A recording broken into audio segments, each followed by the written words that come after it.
Hello and welcome to this special edition of Africa Here and Now, the conversation you've always wanted to have about the continent. I'm Martine Dennis. Today, I'm delighted to bring to you this exchange between the acclaimed Nigerian writer Chigozie Obioma and Africa Here and Now's Donu. They talk about his new book, The Road to the Country, which, as he explains, is a war novel and one that he found emotionally difficult to write. Even though he was born almost 2 decades after the war, he says this is the book he's always wanted to write. Up to 3 million people died in the 3-year Biafran civil war, which became Africa's first post-independence conflict. And he warns us that conditions in Nigeria today are ominously similar to those which led to the outbreak of war in 1967. Chigozie has been shortlisted twice for the Booker Prize, and this is his 3rd novel. Donu asks him which is his favourite, and you'll hear his rather surprising answer. Then, hear how Chigozie turns the tables on Donu. I hope you enjoy this as much as I did.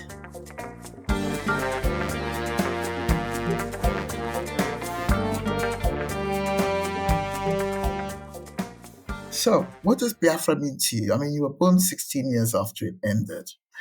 I lived through it personally, so I'm a bit older than you. And I remember my father coming into my bedroom and telling me and my sister on the 15th of January, 1970, he said, "Children, we've lost the war." And we were in London at the time, and we all fell on the ground crying.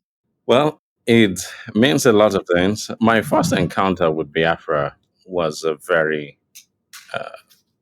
I would say, personal one. So I was a precocious and a child, I like to say, not in a braggadocious way, but just because I was very curious. I really wanted to know things, and sometimes it was a trait that my parents loved. Sometimes they hated it. There was a time when I asked why, was one of my dad's colleagues, why did he look like he was carrying something? Because he had a kind of a hunchback or something. And it destroyed the friendship because the man was embarrassed. But often I asked very serious questions. And in 1993, Nigeria was thrown into a very shaky moment, in fact, a crisis, let me say, because an election had happened and it was annulled by the junta of the time, Babangida. And so the Igbos felt threatened and everybody went back to the east. I was one of them. I went back to the east with my family. I was just 6 years old at the time. And once we got there, I was shocked. So we've been living in Akure at for like my whole life at the time. But the first thing that struck me going to the east was meeting a lot of people who were deformed or disabled in one way or the other. There was a man without limbs. His 2 legs were gone. He was in a wheelchair. And, I was surprised by that. And there was another lady who had just one hand. And there was one woman whose face had been eaten up by some kind of disease that I would realize later was cancromori oris, a sort of disease, that was as a result of the war. So I asked my mom, why are these people like this? And the answer she gave me remained in my consciousness for, my whole adult life. She said tersely, Obaga, which means it was the war. And so, as I grew older, I began to understand that these were survivors of Biafra, and that was why they were maimed. So that was it. So it lingered in my consciousness, and there were often references that were made to it. My From my mom's side, we lost 2 members of our family who fought as soldiers. In fact, one of them fought with Steiner in the third, the Biafran Commandos division, which I write about. And there were often references about Biafra. It all was almost as if almost everything that my parents said when I was growing up was divided into two time frames: before the war and after the war. So there was a duality to the history of Nigeria. So I just always thought that this was something that I had to investigate. And being a writer, it just so happened that if something occupies my consciousness in the way that this did, I was eventually going to write about it. Okay, so Biafra clearly, operated along ethnic lines. It was a primarily Igbo conflict, and you are from the Igbo ethnic group. But it also included some minorities, like, people from river states, where I'm from, or where my father is from, and Akwa Ibom, and other parts of what is now known as the Niger Delta. So, would you say, and yet you grew up in Akure, which is in the southwestern region. So, would you say that you were more detribalized, if you like, because you did not grow up in the heart of the Biafran terrain? I'm Igbo. I speak Yoruba as well. I was born in the west of Nigeria, and my dad especially made it a thing that we must not look at other people and see that they're different from us as a bad thing. So, I just grew up with that mindset to embrace as much as many people as possible. So I've never thought, I've never essentialized anything. I see myself as an Igbo person. I love our culture, but I also see myself as a Yoruba person, uh, and in some ways, as someone who, as much as I do not like um, the contraption of Nigeria being a British construct. I see myself as a Nigerian. Kind of like optimistic that Nigeria can be unified? Or was it so polarized overall? I mean, there'll always be people who are nice and people who are not nice. What was your overall position? I'm asking this because one of the key issues during last year's election was that Igbos were told to get out of Lagos, which is Yoruba territory in inverted commas. So, how did that make you feel as somebody who identifies as Yoruba on some levels? As well as Igbo. By the way, both my parents are Igbo, so I was just only born and brought up in Yoruba land. Yeah, there are people who I will not say that I haven't seen that.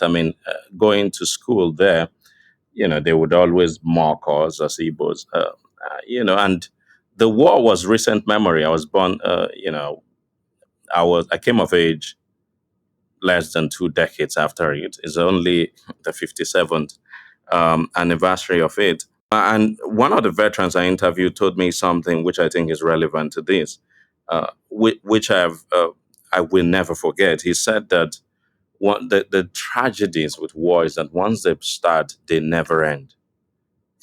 So I can make the case they would always remain, which is why wars should not begin.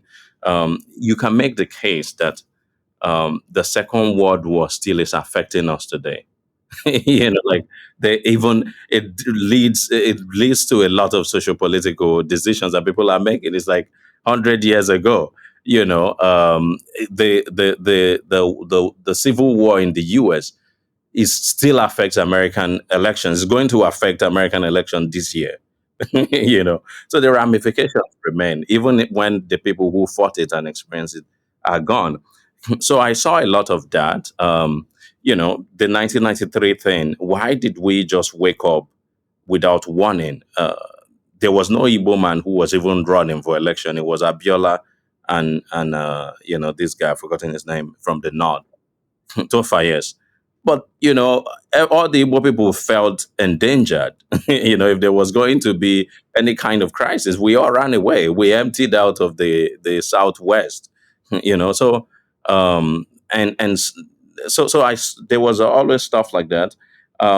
So there's prejudice. I do feel, in an objective way, that um, there is a marginalization of the Igbo people. It's not a biased thing at all. I mean, if you look at it, it's a Nigeria actually has an unspoken structural agreement in terms of its presidency and the realms of power, and it's supposed to shift between the three major ethnic groups.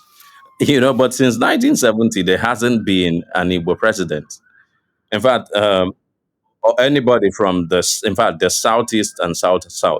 The only person who got it, Goodluck Jonathan, happened to have just inherited the presidency. And when he ran, he didn't. He was not. I mean, I don't know. I don't want to. I don't have the facts, but who knows what happened? How? Why is he the first person who is an incumbent who lost? you know, and the election in Nigeria. So, obviously, the Igbos are marginalized. It's a fact. It's not a sentiment. And there's certain about the people who rule Nigeria. And one of the reasons why I've written this novel is they do not seem to understand, or they're not paying attention to history. Why? What started the war? The Igbos did not just wake up one day and said, what, we want to succeed. I mean, they could have done that, but that was not what happened. There were things that built up to that. So look at Nigeria today. Are those same things happening? Are there paradigms? Are there attitudes? Are there uh, policies that are still disenfranchising people? The argument would be that there is, and we should not be surprised if people are taking up arms again. Okay, so let's talk about your. It's good to hear your political views or your overview of the socio-political situation in Nigeria. Let's talk specifically about your books. I mean, this is your third, The Road to the Country, and the previous two have been acclaimed, and this one has already started gathering a lot of praise from reviewers. Um,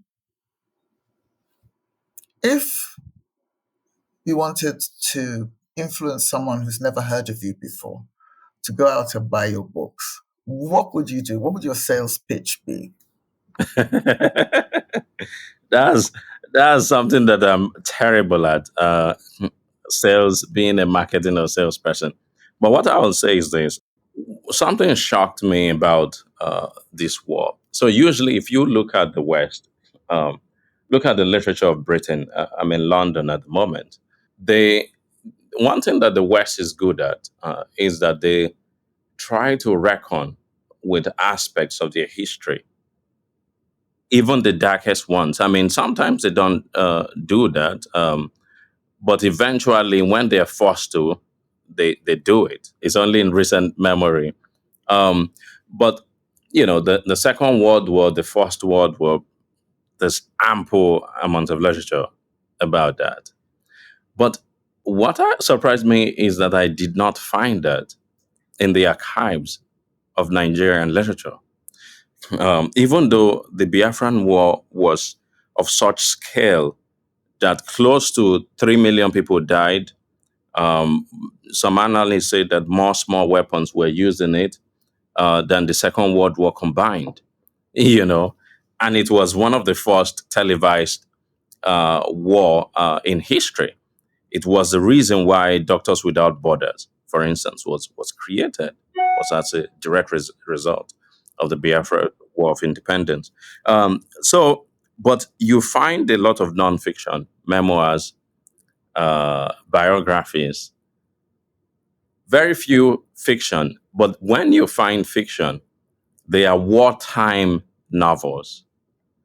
By that I mean fiction in which civilians are living, but the war is the backdrop. Like people are just like, but what of a war novel that actually shows us the men and women in the trenches fighting? So there's a gap that I'm feeling here. There's very few of that. And if there's any, it was published only in Nigeria and has no international recognition. So this is really the first war novel, basically, that of the Biafran War of Independence, I'll say, reliably. It's an interesting insights into the war. Though, I mean, I think Chimamanda wrote half of the Yellow Song. It's a wartime novel. It's Yes. not like I'm talking about like All Quiet on the Western Front. Right. I I understand. you see what I mean. So Yes. I mean, I'm not diminishing any of this. I'm saying they're just different. There's a lot of wartime novels, of the First World War, but All Quiet on the Western Front is a war novel. As in, it's just the war is not the backdrop, is the center, and these things are hard to write. I understand that. Like, it took me a long time, and there were a lot of times when I couldn't even go forward because this is historical fiction. All the battles are real. None of them is fiction. I just have realized them on the page, with the detail to which of how they actually happened. So it was actual human beings who went through all this. So it was a very difficult book to write. And, there were times when I stopped. It was very delayed. It should have been published um, uh, early last year, actually. But because of these challenges, emotional ones, I couldn't finish it on time. So I mean, I guess that's one of the reasons why um, a war novel hasn't been written, but I thought it was necessary to write one. Okay.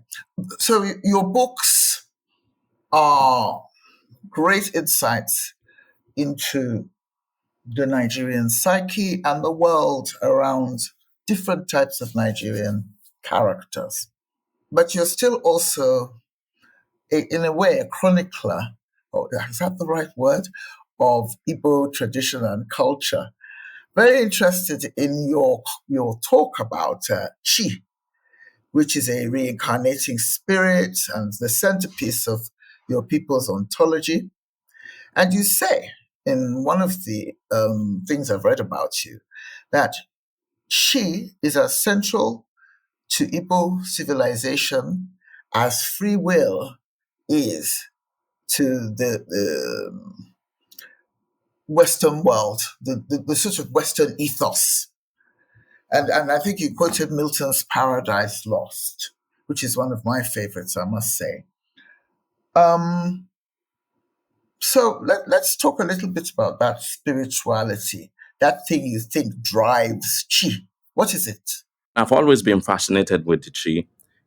It's an index of divinity that the Igbos believe everyone has in them. My name, Chigozie, Chinoa, Chinyere. These are evocations of the Chi. And, I thought it was necessary to write a novel like that would, I wanted to do a couple things with that. Number one, make elucidate on the concept of the Chi. Because for me, I thought it was just not a disposable belief, which is what people tend to think, of these African belief. So if you look at the Igbo statehood prior to the advent of colonialism of the British, you notice that we had a decentralized republican structure almost throughout, with the exception of the northern Igbo, like towards Enugu and the Onitsha and the rest, which had contact, obviously, with other parts of Nigeria. But the interlands had no concept of monarchs. So what we practiced was a decentralized system where a council of elders met to make laws, and that was how decisions were made. The councils of Ndichie. So this was one of why when the imperialists came to Igbo land, they could not colonize the place, because what they did was they go with their cannons, they look for the palace of the emir or the For the head man. yeah, Yes. and they get there. So you either surrender or you negotiate, Yeah. and that's how they take over or a particular place. But they come to an Igbo town or village. Where is the king? Well, we don't have any such thing. In fact, the people were laughing at them. Oh, you have a king? Ha, ha, ha, ha. Why? Because the Igbos didn't think. Okay, so you have a chi, I have a chi, so you have divinity as well as me. So how can you say that by virtue of being born, and then you immediately automatically become a ruler over others? So they saw it as some kind of stupidity, which is, in things fall apart. For instance, the to be able to rule a particular village, the British will impose a district head.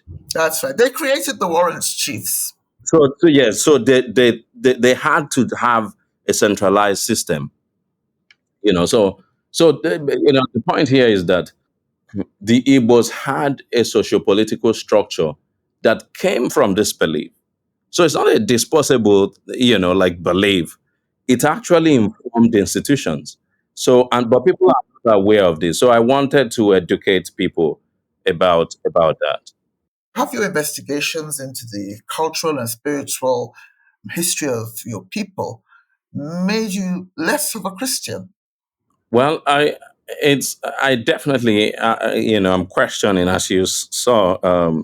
My dad, for instance, is a born again Christian, as most Nigerians Almost everybody from is the around here. south. Yes. And he freaked out when I was going to shrines to, while writing our Orchestra of Minorities. Um, the thing is, I have questions um, about everything. My mind is constantly changing. Um, Again, as I said in that piece, I see that as the only way to have empathy for people, because, the one thing I don't want to do is to root myself in some kind of ideological foxhole where I cannot come out from. You know, so the question I always ask is why, and that's the question I think that governs the best of fiction. There's some novels that are governed by the questions of how or when. Like a novel begins, and there's a dead body, crime fiction, for instance.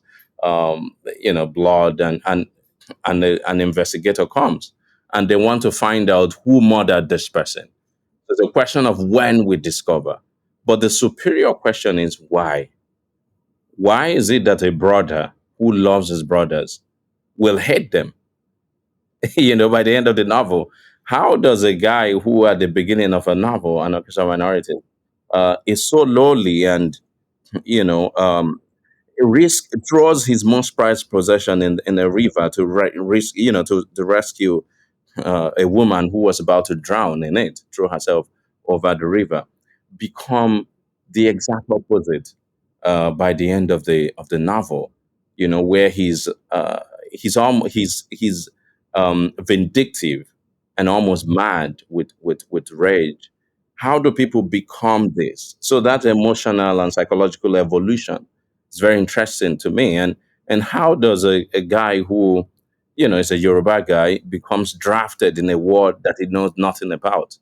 Um, what does he do? By novel's end, he's a battle-hardened soldier. So that's what I try to investigate. I mean, of course, I've circled around the question, but this is to say that I don't know if I actually hold some of the beliefs that I had earlier on in life. You said in an interview you did with someone else in the past is that you were amazed by what you thought made a good writer. Yeah. As I said, my mind is always changing. What does make a good writer then? Yes. Indeed, yeah. I do believe that this is a kind of a journey, um, and you discover new recesses that you weren't aware of, and it's a practice, I think. I wrote the first novel. I thought it was my first try. I was surprised by, all the stuff he did. It was much, much, much, much successful than I had imagined it would be. Then I did the second one. I had more of a liberty, obviously. Um, but also, so I keep just reinventing myself. But I think in general that what I have come to now is that two things. Um, I think that fiction is we as readers, let me put it that way, are primarily interested in relationships. This is something I didn't know when I started out. I mean, I knew it subconsciously, but it wasn't at the frontal end of my consciousness. Yeah, so we're interested in relationships. Relationships are actually what means the most about us. It's what defines us. Fiction is driven by someone wanting to do something. You have a desire, and then you go out to fulfill that.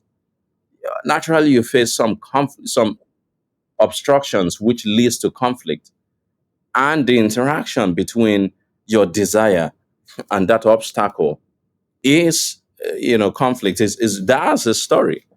So relationships, so people come in between you and your goal. That's what drives relationships, sorry, stories, relationships.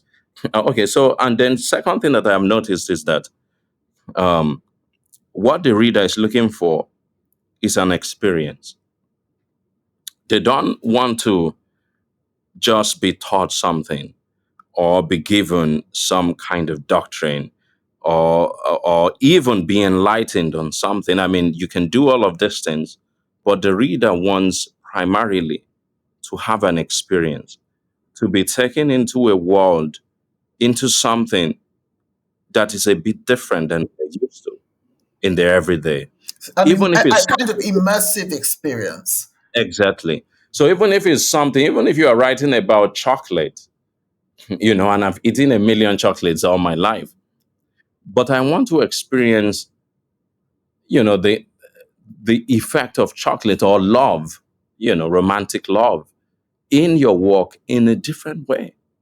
That is, so that for me is what I'm trying to give to the reader. They say that books, novels that you write are like your children. So, and you're not supposed to really play favorites with children.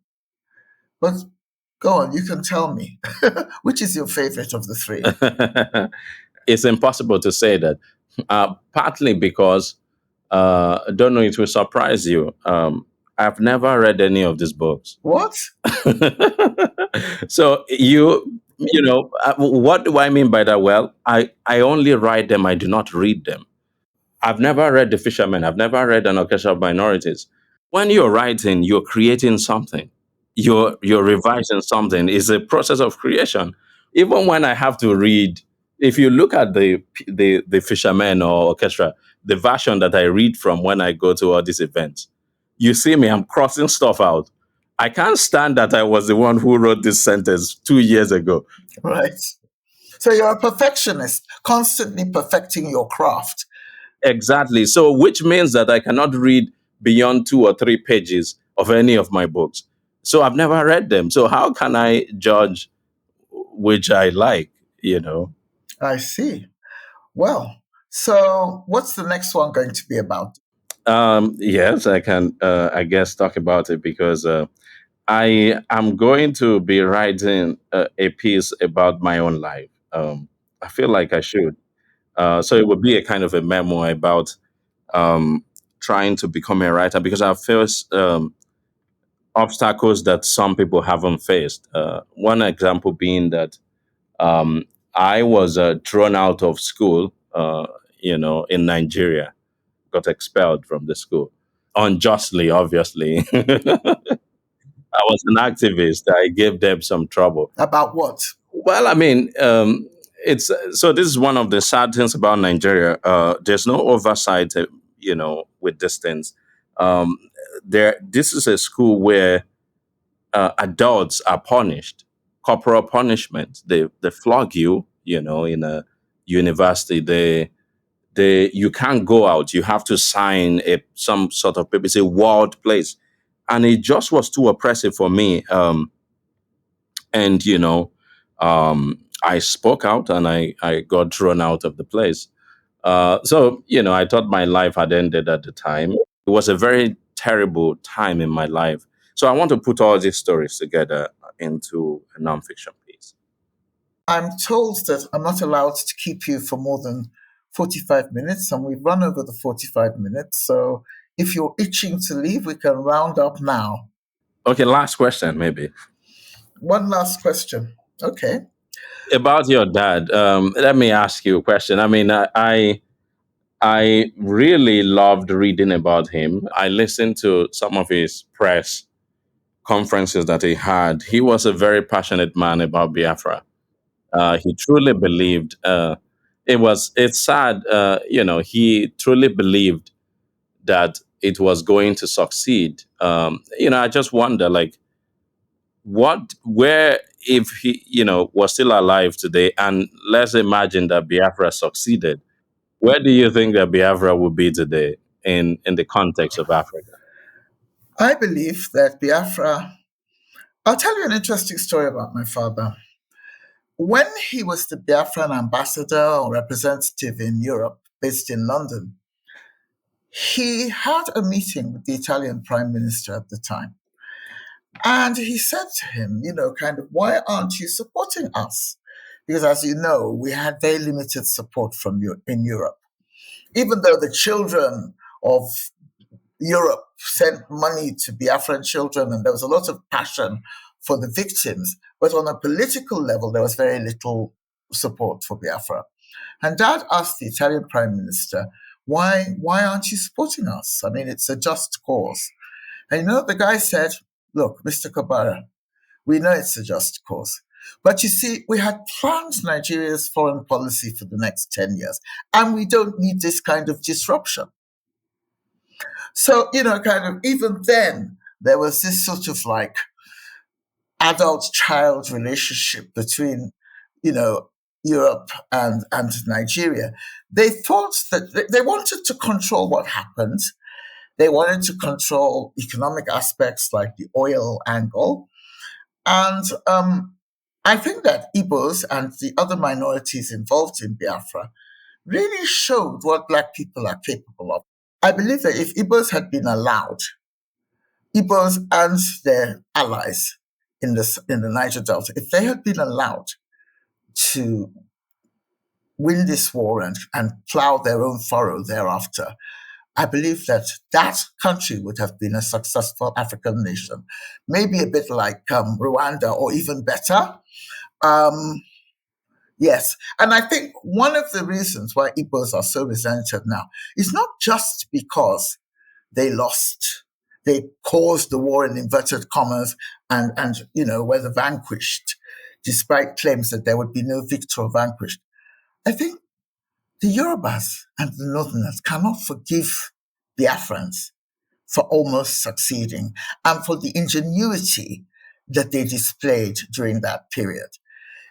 I think there's a fear of what this particularly enterprising group of people could achieve if they were given half a chance, and that's why there's this constant desire to suppress them. No, I agree. From the evidence, yes, it would have been a successful country with some problems, of course.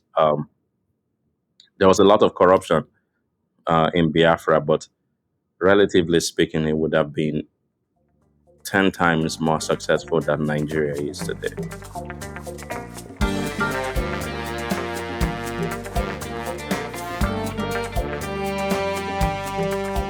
Chigozie Obioma in conversation with Donu. His new novel is The Road to the Country, and it's published by Hutchinson Heinemann.